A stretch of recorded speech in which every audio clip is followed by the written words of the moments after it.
그래서 여기서 말하는 것처럼 중생에게 불성이 있다고 말하면 그건 불법성을 비방하는 거예요. 불성이 있다 하는 그걸로 묶어놓는 거잖아요. 불성이랄 게 따로 없거든요. 불성이랄 게 따로 이거는 불성을 있다고도 할 수 없고 없다고도 할 수 없는 거예요. 유무중도로 그래서 밝히는 거예요. 그러니까 양쪽의 측면이 다 있어요. 무아라고 할 수 있는 측면이 분명히 있죠. 그리고 참나, 불성, 자성, 본래 면목 이렇게 말할 수 있는 측면이 있어요. 왜냐, 이 법은 유도 아니고 무도 아니기 때문에 유로 말할 수 있는 측면도 있고 무로 말할 수 있는 측면도 있는 거예요. 유에 묶인 사람은 무로 말하고 무에 묶인 사람은 유로 말해서 그 사람의 묶인 걸 풀어주는 것까지를 하는 거예요, 스승은.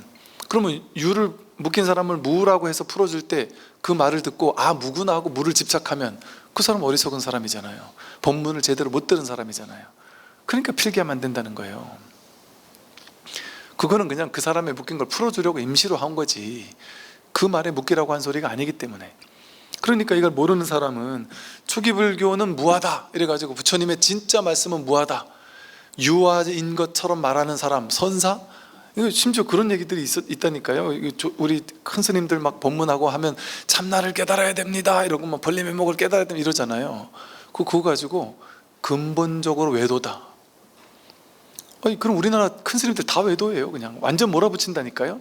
그 사람도 대단하죠. 그 사람도 참 대단하죠. 그 정도 큰 스님들을 싸그리 몽땅 다 외도라고까지 몰아붙일 정도면, 야, 저 진짜 자기 그 생각에 대한 그 집착이 얼마나, 자기가 옳다라는 그 주장에 대한 집착이 얼마나 심하면 저럴까, 그렇게밖에 생각할 수 없어요. 왜냐하면 자신이 법이 확실해가지고 그렇게 말하는 거면 말 안 하겠어요. 법이 확실하면 그렇게 말 못 한다니까요. 법이 확실하면 그렇게 때로는 말할 수 있지만 자기가 그렇게 말해놓고 그것도 깬단 말이에요. 참나라고도 말할 수 없고 무아라고도 말할 수 없다니까요. 불성이라고도 말할 수 없고 불성 아니라고도 말할 수 없다니까요. 있다고도 말할 수 없고 없다고도 말할 수 없어요.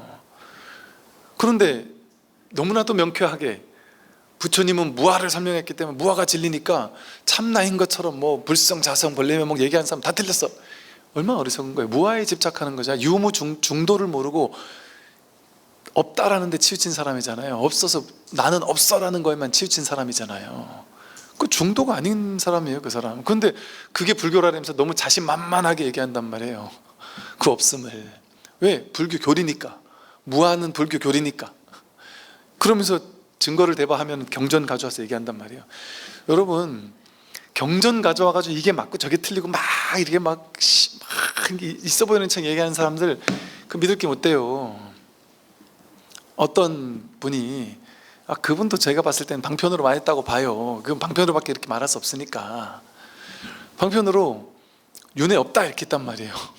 근데 그걸 가지고 또 어떤 스님이 학문적으로 막 아함경 니까야를 막 집어가지고 니까야에 나온 오만 구절들 뽑아가지고 왜 윤회가 있는지 설명하면서 윤회 없다고 말한 그 스님 실망했다, 그 스님 도인이 아니다, 도인도 아닌 사람이 도인인 척 법문을 하고 있다 이러면서 또 막 이렇게 한단 말이죠.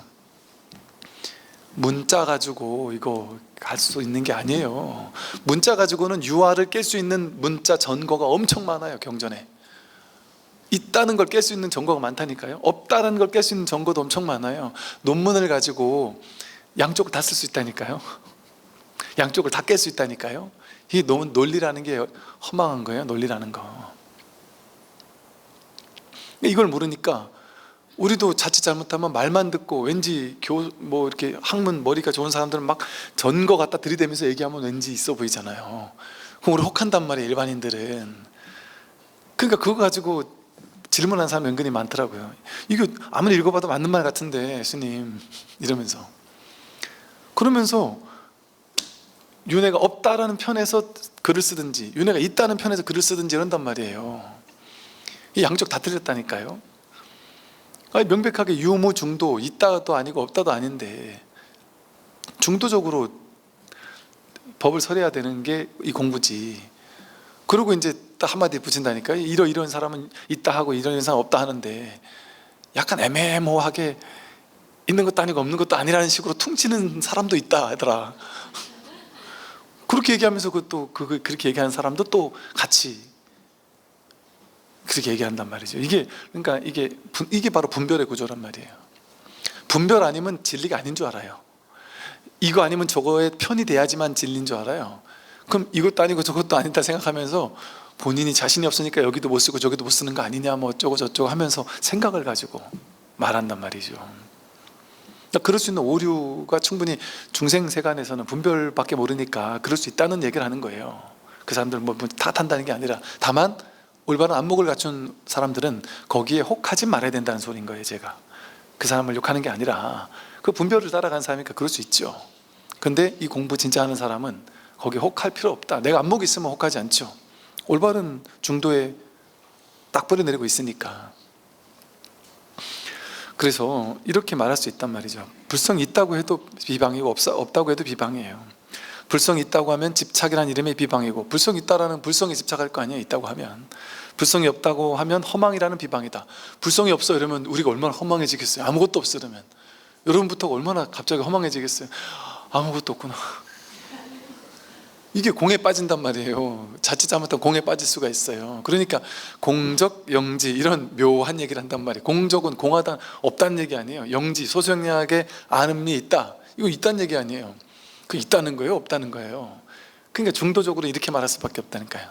두 가지 같이 얘기할 수밖에 없어요. 공적, 영지. 우리 마음은 공적, 영지심이라니까요. 공적도 있고 영지도 있는 마음이라, 있는 것도 있고 없는 것도 있는 거라니까요. 처음에는 설법하지 않으려 하셨으니 그렇게 하면 중생들이 해탈할 기약이 없고, 설법하려고 하니 중생들이 말을 따라 이해를 하여 이익이 적고 손해는 많을 것이다. 그래서 나는 설법하지 않고 열반에 드는 것이 좋으리라 라고 했던 것이다. 부처님께서 처음 깨닫자마자 설법하지 않으려고 했잖아요. 그 뒤에 돌이켜보니 과거의 많은 부처님들께서는 모두 삼승법을 통해 임시로 이름을 설하고 세워 본래 부처가 아니지만 중생에게는 부처라고 말하고, 본래 보리가 아니지만 중생에게는 보리와 열반, 해탈 등을 말씀하신 것이다. 삼승법이라는 건 방편을 말하죠. 임시로 방편을 세워서 본래 부처라고 할 게 없는데 부처라는 걸 내세웠단 말이에요. 본래 부처라고 할 거 없어요. 근데 부처라고 임시로 내세운 거예요. 방편.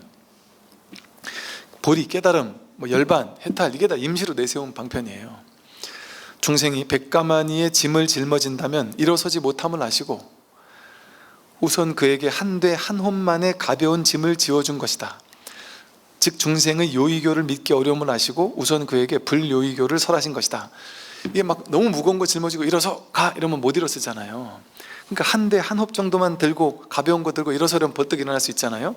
우리가 감당 못하는 법을 주면 소화가 안 된단 말이에요. 사람들이 너가 바로 부처다 이렇게 버리면 나는 부처 아니에요 이러고 도망간단 말이에요. 그 부처 법화경의 비유처럼.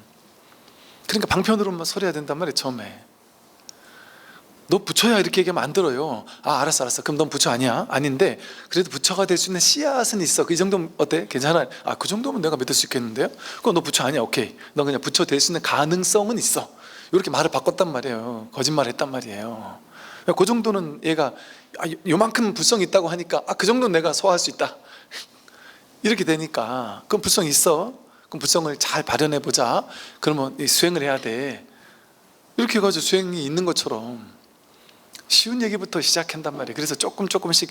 그러니까 엄밀히 말하면 이렇죠. 방편을 얘기하는 것 훌륭한 일이에요. 그것도 부처님이 하신 일이에요. 방편을 얘기하는 게 잘못됐다고 할 수 없어요. 근데 뭐가 잘못된 거냐? 처음부터 끝까지 계속 방편만 얘기하면 그건 틀린 거예요. 방편을 얘기하면서 조금씩 신도님들의 근기를 잡고 올라가게 해야지, 계속해서 죽어라고 방편만 해가지고 계속 기복적으로만 처음부터 끝까지 10년, 20년, 30년이 지났는데 계속 그것만 하라 해가지고 계속 기복적인 기도를 해야 기도비가 나오기도 하고 하니까, 이게 계속 그것만 시키면 거기 묶어놓는 거 아니에요. 사람을 묶어놨을 때 그 사람을 조종하기 쉽거든요. 이게 이제 불교를 얘기하는 게 아니라 딱 특정한 종교를 얘기하는 게 아니라 역사적으로 모든 종교가 그래왔어요. 인류 역사의 종교사를 보면 모든 종교가 그래왔단 말이에요. 모든 종교가. 그러니까 그거 어떻게 하면 뜯어낼 수 있는 좋은 방법을 고안하려고 막 별을 거 다 만들었잖아요. 별의별 게 무슨 이거 비싼 돈 주고 이거 예를 들어 한 돈 1,000만 원짜리 면제부 하나 사면은 지옥 면제권 뭐 이런 거 하늘기도 하고 뭐 다 비슷한 거 아니에요 솔직히. 좋게 해석하니까 그렇지. 뭐 생전 예수제 뭐 이런 게 미리 낚아가지고 깨달을 수 있다 뭐 하고, 또 그렇게 지금 당장 부처다 하면 뭔다니까. 야 그러면 알았어 중간 과정, 정토 세계가 있어. 정토 서쪽에 가면 있어. 그게 그 서쪽 먼저 가가지고 서쪽 가서 잠시 그 휴양지, 정토란 휴양지에서 조금 편하게 쉬면서 부처님 특별 과외를 좀 받으면서 근기에 맞춰서 특별 과외 받다 보면 바로 부처로 바로 갈 수 있는 이 중간 기착지가 있다. 이것도 이법 아니에요. 둘로 나눠가지고 중간이 어디 있어요? 시작 중간 끝이 어디 따로 있겠습니까? 여기가 거긴데 뭐하러 그 서쪽 거기까지 가가지고 기다려요. 결국 여기 도착하면 되는데 뭐하러 서쪽까지 갔다가 다시 그럴 일이 뭐가 있어요. 그러니까 동쪽 서쪽을 나누고 정토와 예토를 나누고 이런 것 자체가 분별망상이잖아요.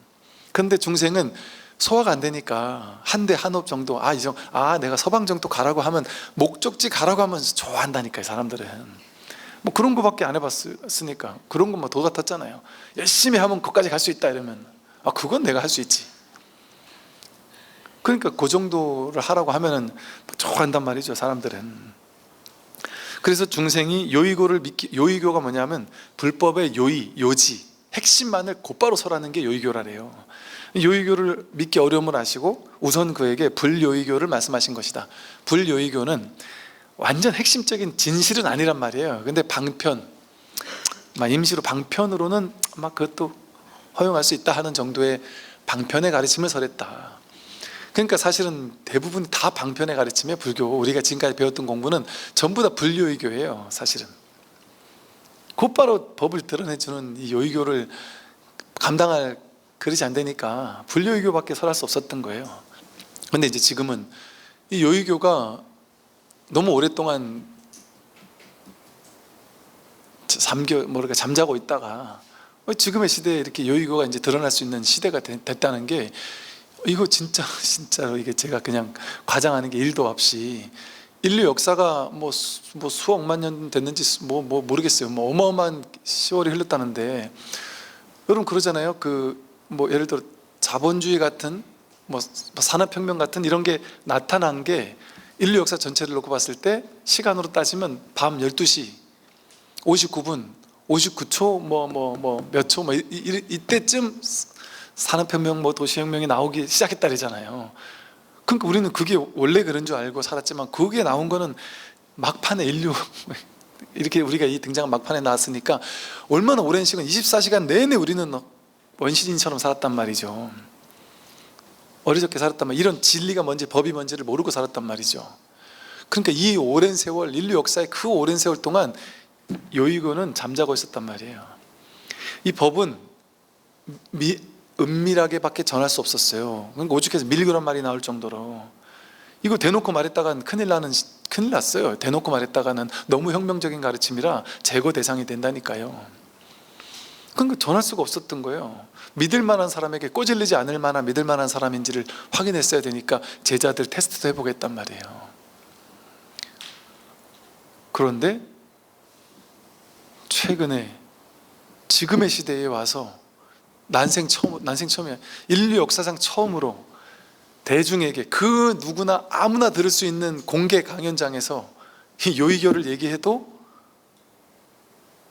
그렇게 욕먹지 않고 그렇게 칼 맞지 않고 그렇게 뒤탈이 없는 시대가 온 거예요. 지금 이 놀라운 시대예요. 옛날 같았으면 여러분, 붓다가 나왔다 하면, 부처님도 그랬지만 수많은 그 당시를 휘어잡는 선지자라는 사람도 있었을 거 아니에요. 온갖 종교에 시대를 끌고 가는 그런 사람도 있었을 거 아니에요. 그 사람들이 진짜 부처가 나타나면 얼마나 두려움에 떨겠어요. 선수끼리는 안단 말이에요. 지네도 부처가 나타나면 딱 저 사람 진짜 부처구나를 안단 말이에요. 그럼 얼마나 버들버들 떨겠어요. 자기가 사기쳐야 되는 자기를 못 칠 거 아니에요. 사람들이 깨어나면 큰일 날 거 아니에요. 그건 정치인들도 마찬가지였죠. 사람들 깨어나지 못하게, 이 힘 있는 사람들은 사람들을 전부 다 무지하게 만들어 놓기를 원했어요. 그러니까 이 성경이나 불경 같은 거는 번역을 못하게 아예 만들어서, 불경은 아니지만 성경 번역 못하게 만들었고, 인도도 힌두교 베다 같은 성전은 이거 듣기만 해도 귀에다 구리샘물을 넣어야 된다고 그랬단 말이에요. 못 듣게 하려고. 일반인들이 깨어나는 걸 다 막는 시대가 지금까지 인류 역사였단 말이에요. 인류 전체가 다 깨어나야 돼 이런 말 안 했단 말이에요. 불과 몇십 년 전만 해도 그렇게 안 했어요. 특히나 여러분, 여성 같으면 이 사람이 아니었다고 생각했단 말이에요. 옛날에 완전히. 그 깨어나면 안 되는 거였어요. 사람들이 깨어나면 큰일 나는 거였어요. 그런데 지금은 누구나 깨어나는 시대, 누구나 깨어나도 되는 시대가 됐다는 게 이게 놀라운 일인 거예요. 이 요이교가 전해져도 되는 시대? 저부터도 신기해요. 좀 한편으로 신기하고 놀라워요. 이게 법문에서 할 말이 있고 안 할 말이 있었단 말이에요. 가릴 말이 있었단 말이에요. 그러니까 쉽게 말해 할 말이 있고 안 할 말이 있다는 건 뭐냐면, 안 할 말은 뭐냐면 스님들이 우리끼리는 알아요. 암암내 다 아는데 이거를 법회에서는 하면 안 되는 말이 있었단 말이에요.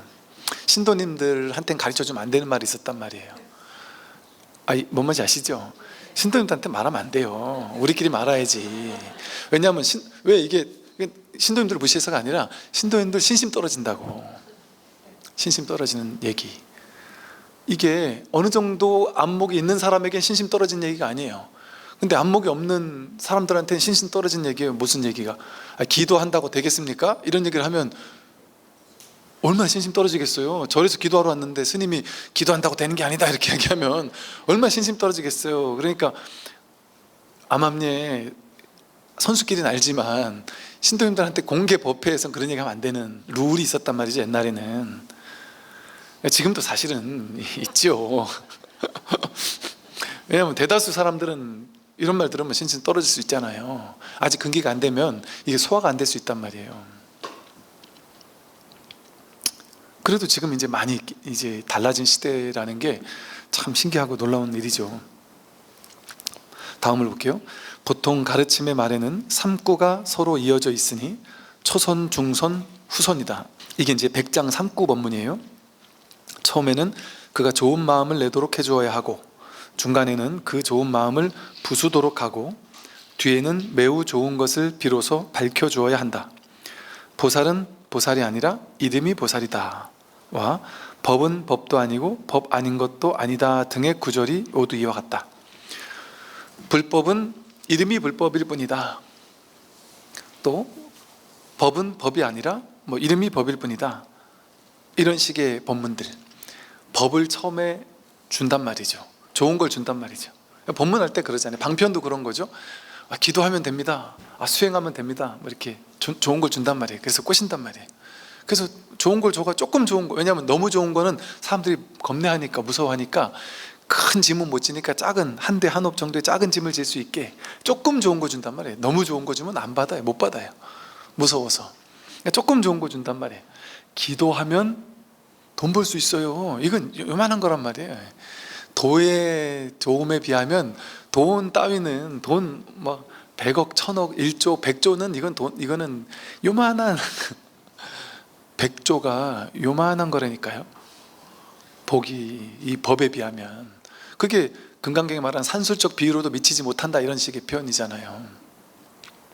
그런데 사람들은 요만한 거 좋아한단 말이에요. 요만한 거 몇백만 원, 몇천만 원, 몇억 벌 수 있어 이러면, 기도하면 벌 수 있어. 기도하면 진급도 할 수 있어. 기도하면 그 사업 대박 나서 몇십억 벌 수 있어. 이러면 눈이 돌아가서 이제 기도한단 말이에요. 그 요만한 거 벌라고 꼬드기면 신나서 온단 말이죠. 이게 비유로 드니까 그런 거예요. 그러니까 이렇게 조금 좋은 걸 준단 말이에요. 조금 좋은 거, 사람들이 좋아하는 거, 돈, 명예, 권력, 지위 이런 거 있잖아요. 사람들이 그냥 현실에서 좋아하는 거, 그런 거 주겠다고 하면서 이제 좋은 걸 준다고 꼬실 수 있단 말이죠. 그럼 이제 와가지고 신나서 그걸 한단 말이에요. 그걸 열심히 하고 하다가 이제 근기가 어느 정도 딱 공부를 해서, 야, 불법이 참 희유하구나, 이 어느 정도 근기가 올랐어요. 그럼 이제 진실을 알려줘요. 어떻게 하냐면 그 좋은 마음을 부수도록 해줘요. 내가 옛날에 기도하면 다 된다고 얘기했었죠. 그래서 지금 기도 100일 기도 열심히 하고 있는데 제가 이제 진실을 말씀드릴게요. 기도한다고 다 되는 건 아니에요. 100일 기도한다고 다 수능 붙는 게 아니에요. 그 공부 잘하는 사람은 붙고 공부 안 하는 사람은 떨어질 거예요. 기도에 따라서 왔다 갔다 하는 게 아니고, 그게 인간보에 맞지 않느냐. 그럼 처음에 충격받겠죠. 옹성성하겠죠. 이제 큰일 났다, 이거 저 스님 사기쳤나? 그래서 막 충격을 받는단 말이죠. 그러면서 이제 진실을 하나하나 설해주겠죠. 그래야 된단 말이에요. 근데 100일이 벌써 다 와가는데 끝까지 진실을 얘기 안 해주고 끝까지 된다 된다 이렇게만 하면 그래도 되긴 돼요. 신도님들이 순수하셔가지고 잘 되면 스님 탓, 안 되면 내가 기도 부족한 탓. 너무 순수하세요. 저도 여기저기서 이절저절 다니면서 공찰에 있을 때는 이절저절 다닐 때 100일 기도 많이 해봤단 말이에요. 진짜 신도님들 너무 감사해요. 100일 기도 하고 나서 수능 결과가 나오고 나서 스님들한테 와서 따지는 분 한 번도 못 봤다니까요. 스님 100일 동안 내가 이렇게까지 시간 버려가면서 이렇게 기도비도 내가면서 했는데 내 자식 떨어졌어요 하면서 막 화를 내면서 따지는 사람 아무도 없었어요. 환불해달라 뭐 이런 사람 아무도 없었단 말이에요. 기도비 환불해달라는 사람 아무도 없었어요. 아유, 잘 떨어지니까 내 탓이거나 자식 탓이지. 그러면서 오히려 와서 그런다니까요. 스님 그렇게 100일 동안 열심히 기도해 주셨는데 이렇게 잘못돼가지고 죄송해요. 좋은 소식 드렸어야 되는데 죄송해요. 여러분 이거 직업으로 따지면요, 이 성직자 종교인이라는 직업이 제일 좋다니까요. 우스개로 진짜 하는 말이 이렇게 좋은 게 없다니까요. 그 얼마나 참 진짜 제가 죄송하죠 진짜. 한편으로는 야, 저분 꼬셔가지고 기도하면 된다고 했는데 저분은 그래도 화살을 자기에게 돌리신다 말이죠. 그러면 아니면 앞에 가서 얘기는 안 해요. 화가 나고 기분 나빠도 차라리 그냥 조용히 말 안 하고 조용히 교회로 가지. 대놓고 뭐라고는 안 그런단 말이에요. 그냥 혼자 실망하고 말지. 참 순수하신 분들이시죠, 감사하게도. 이렇게 불법은 항상 좋은 걸 주는데 모든 법문이 마찬가지예요. 불교, 해탈, 열반도 똑같아요. 삼구법문에서 해탈 이렇게 얘기했다가 나중에 깨닫고 보면 해탈이 없다니까요. 해탈을 뺏는다니까요. 해탈이 없어야 진짜 해탈인 거예요. 해탈이 여전히 남아있는 사람은 진짜 해탈 아니에요. 해탈이 여전히 남아있다면 해탈이라는 생각조차 없다니까요. 그러니까 항상 법은 이렇게 주었다 뺏어야 돼요. 그래 진짜 좋은 거를 비로소 받을 수 있는 준비가 되는 거예요. 계속 주기만 하는 거 아니에요. 그러니까 이게 신기한 곳이, 이 절이 제일 신기한 곳이라니까요. 왜냐하면 세상의 모든 것은 돈을 내면 그만한 뭔가를 받잖아요. 돈을 내고 밥을 받잖아요. 음식을 받잖아요. 옷값을 지불하고 옷을 받잖아요. 절은 계속 뺏는 거라니까요. 뭘 뺏어요? 분별망상을 계속 뺏는다니까요.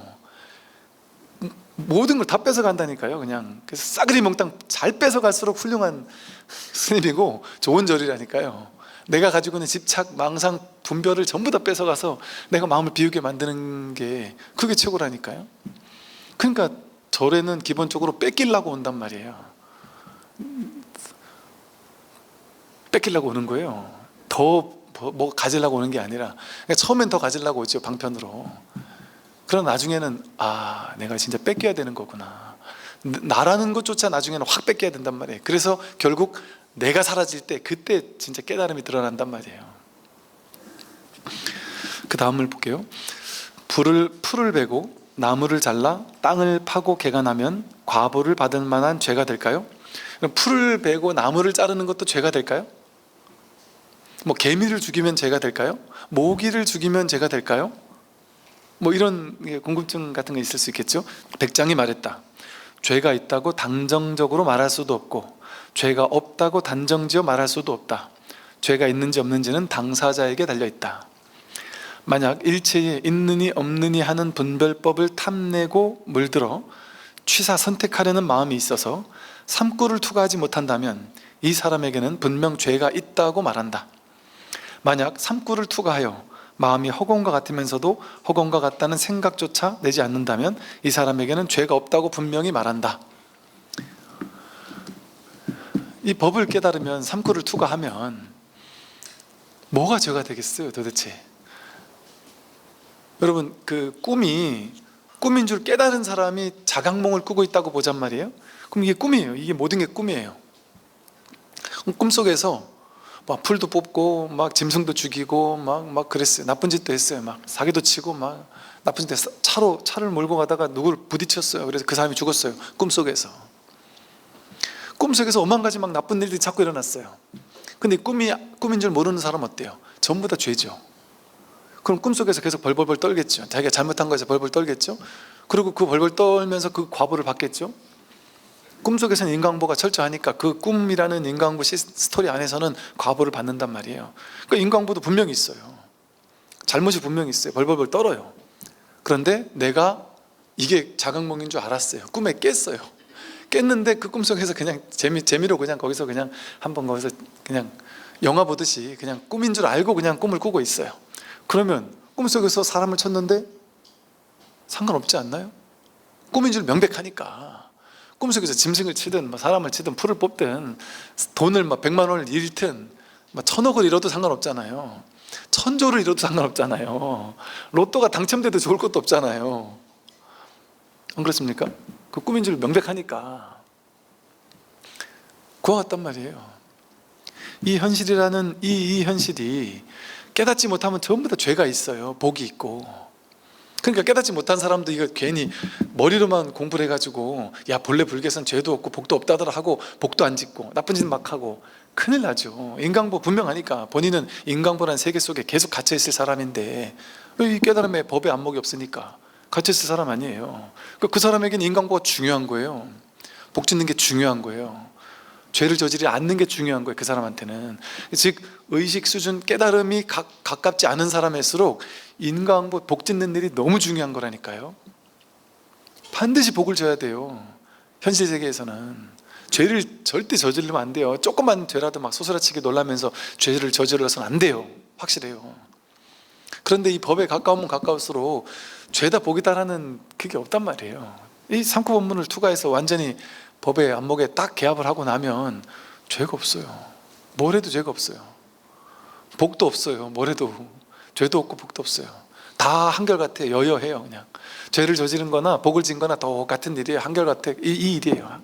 한결같은 법의 일이에요. 그냥 1000억을 날리는 일과 1000억을 버는 일이 그냥 한결같은 일이에요. 다르지 않은 일이에요. 아무 상관이 없는 일이에요. 나무를 베고 여러분 사실 그냥 짐승 한 마리를 죽이는 게 우리가 봤을 때 더 나쁜 것 같잖아요. 근데 짐승이 살 수 있는 밀림을 나무를 베가지고 그 터전 자체를 없애버렸다. 그게 더 나쁜 짓 아니에요 사실은? 그럼 거기 터 잡고 사는 짐승들이 얼마나 많은 곤충들이며 다 죽겠어요? 엄청나게 잘못하는 일이잖아요. 그죠? 근데 우리는 어떠냐면요, 내가 길을 가다가 어디 짐승 한 마리를 차로 쳤어요. 그러면 왠지 모르게 막 죄의식이 느껴져요. 그런데 죄의식 1도 없이 저 비싼 아파트 사고 싶단 말이에요.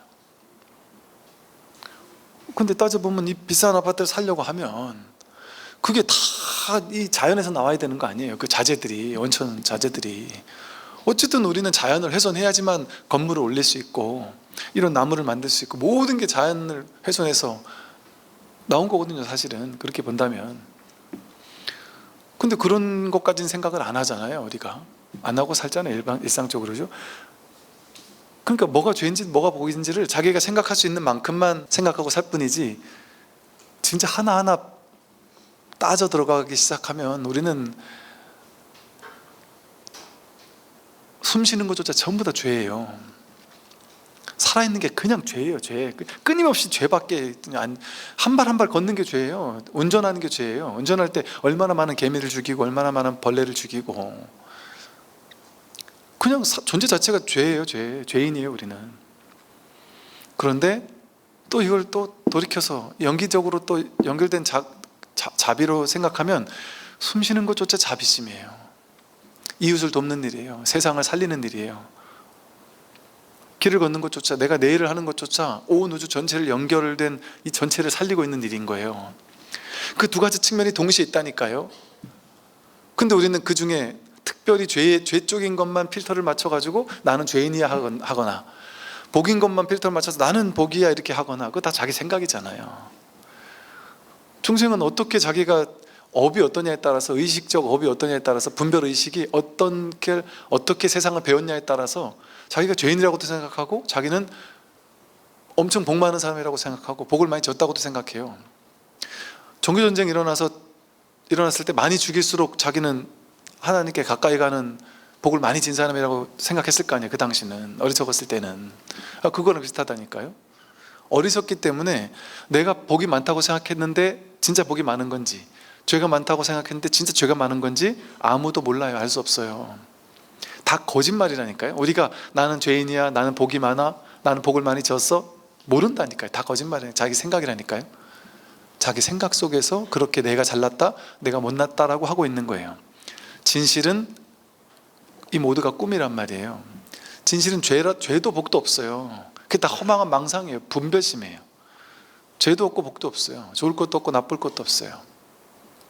아무 일이 없어요.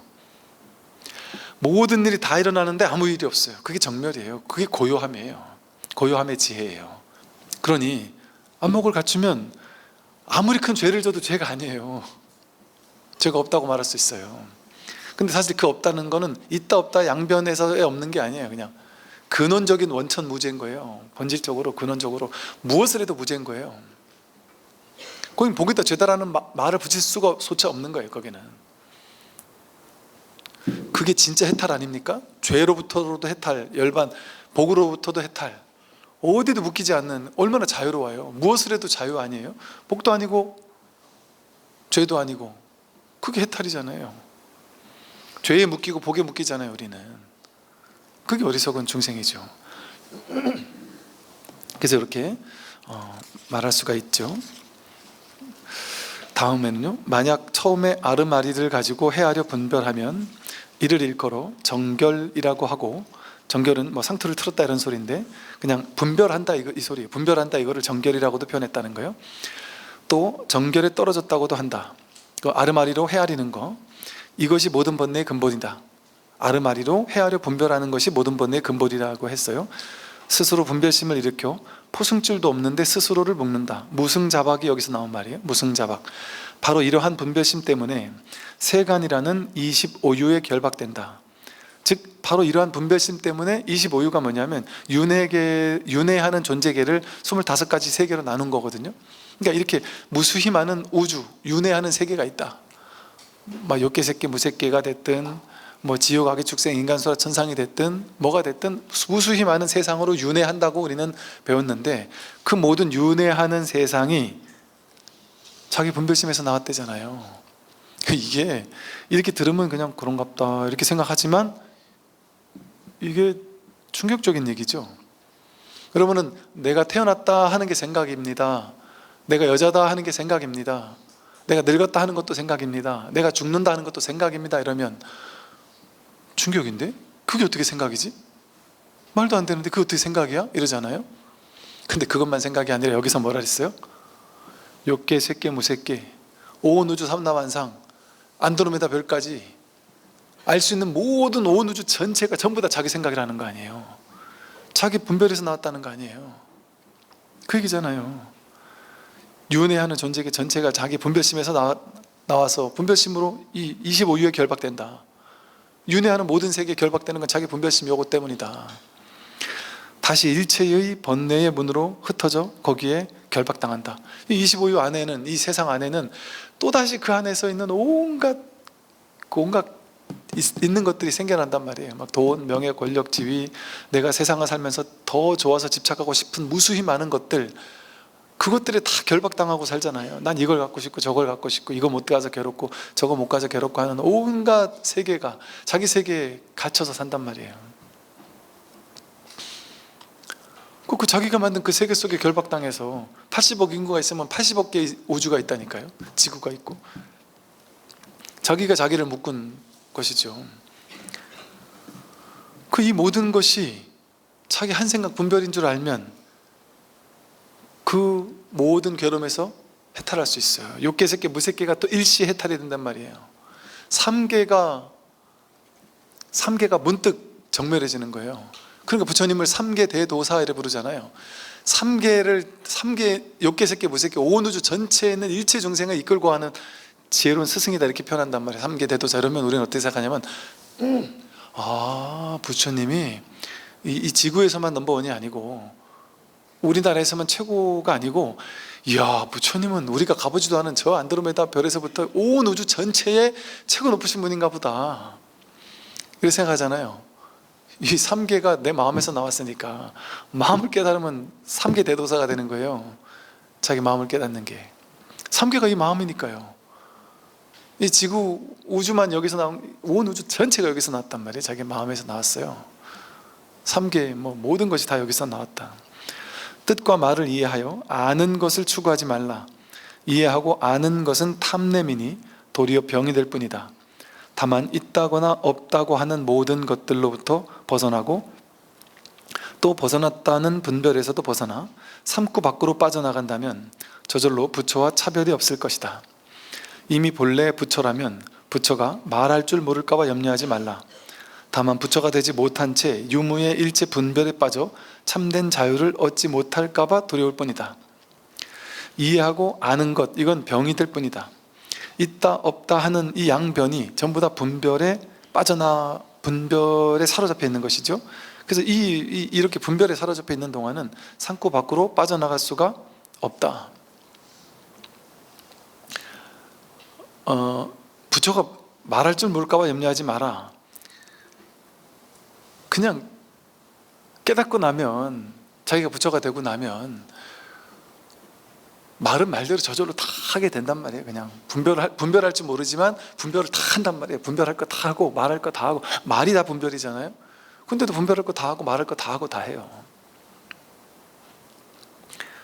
또 저절로 말이 나오는데 하나하나가 다 법이 돼요. 저절로 법이 나오는 거예요. 그냥. 그러니까 저 스님은 뭔가 좀 타고난 말솜씨가 있으니까 또 부처님은 뭔가 타고난 말재주가 있으니까 법문은 설하셨지, 나는 깨달아도 법문은 못할 거야, 이렇게 생각하지만 뭐가 법문이에요? 누가 힘든 사람이 있으면 힘든 사람에게 그 얘기 들어주고 이야기해 줄 수 있는 거 해주면 그게 법문 아니에요? 저절로 나온다니까요. 그러니까 이게 바보 도터지는 소리라는 얘기 들어보셨죠? 이게 진짜예요. 이게 바보 도터지는 소리가 진짜라니까요. 완전 바보인데, 생판 바보인데 이 사람이 마음 깨달으면 정말 스님 진짜 이게 이거란 말이에요? 하면서 그럼 이게 이렇단 말이에요, 저렇단 말이에요, 한마디 한마디 계속 말을 해요. 근데 그냥 법문을 해요. 지금 한 말 그대로 녹음했다가 다시 한번 들어보세요. 법문이라니까요. 자기 입에서 이런 법문이 나온다니까요. 너무 당연하게. 본인 법문한다는 생각도 없어요. 놀라운 얘기를 하고 있는데 자기는 놀라운 얘기를 한다는 생각도 못해요. 너무 자연스럽게 막 튀어나와요. 그럼 그걸 옆에서 듣고 있던 아직 이걸 모르는 보살님이 듣기에는 막 그냥 부러움의 대상이고 놀랍죠. 어떻게 저럴 수가 있지? 기가 막히죠. 정말 어떻게 저럴 수가 있지? 근데 바보도 도가 터지면 줄줄줄줄 법문을 설한다니까요. 그러니까 말하지 못할까 봐 두려워할 필요 없어요. 그냥 저절로 그냥 공부가 되면 저절로 되는 거죠. 그 다음을 보면요, 사문들이 말하길 나는 부처님 가르침에 의지해 하나의 경과, 논, 선과 율, 지식과 이해를 배우고 있으니 시주의 4가지 공양을 받기에 어울린다고 하는데 정말 그렇습니까? 일반 스님들이 나는 불법성 3부를 공부하고 있으니까 시주의 공양을 받기 어울리는 사람이야, 3계의 어떤 많은 사람들이 나한테 보시해야 돼, 나는 보시받아도 되는 사람이야, 이제 이런 얘기를 했는데 그게 맞냐 이렇게 물어봤단 말이에요. 그때 백장 스님이 살피고 행동함에 있어 하나의 소리와 색깔, 냄새와 맛 등 있거나 없는 온갖 것들 하나하나에서 털끝만큼의 티끌 번뇌에도 오염되지 않고 오염되지 않음에 머물지도 않고 또 머물지 않는다는 생각도 없다면 완전 철저한 거죠. 이 사람은 하루를 먹고 마시는데 만냥의 황금을 써도 좋다. 무엇을 보더라도 보고 듣고 맛보고 냄새 맡고 하는 모든 육경 6가지 경계를 만났을 때 그게 있다거나 없다라는 경계에 끌려가지 않고 그 모든 것에서 티끌번뇌 하나도 끌려가지 않는 거예요. 말에도 끌려가지 않고 생각에 끌려가지 않고 보이는 거 들리는 거 이 모든 것에 끌려가지 않고 또 오염되지 않고 끌려가고 오염되지 않다라는 거기에도 머물지 않고 또 거기 머물지 않구나 하는 그런 생각조차 없는 삼구법문을 뚫어버린 거죠. 그렇게 완전히 깨달아 마친 사람이라면 하루를 먹고 마시는데 만냥의 황금을 써도 좋다. 당연히 써도 좋죠. 오늘 하루에 10,000양을 써도 상관없단 말이에요. 쓴 게 없어요. 그게 꿈속에서 10,000양을 내가 썼는데 그게 뭐가 되겠습니까? 아무 게 될 게 없단 말이에요. 10,000양에 한 권을 써도 상관없단 말이죠. 그러나 있고 없는 삼라만상의 일체법을 대할 때 육근의 대상에 대한 애착과 탐욕을 전부 쓸어내는데 털끝만큼이라도 처리하지 못한 것이 있다면, 나아가 시주에게 한 톨, 쌀 한 톨, 실 한 옥이라도 구걸한다면 하나하나가 짐승이 쟁기를 끌고 무거운 짐을 짊어지는 것과 같이 그에게 전부 되갚아 주어야 할 것이다. 불법에 의지하지 않았기 때문이다.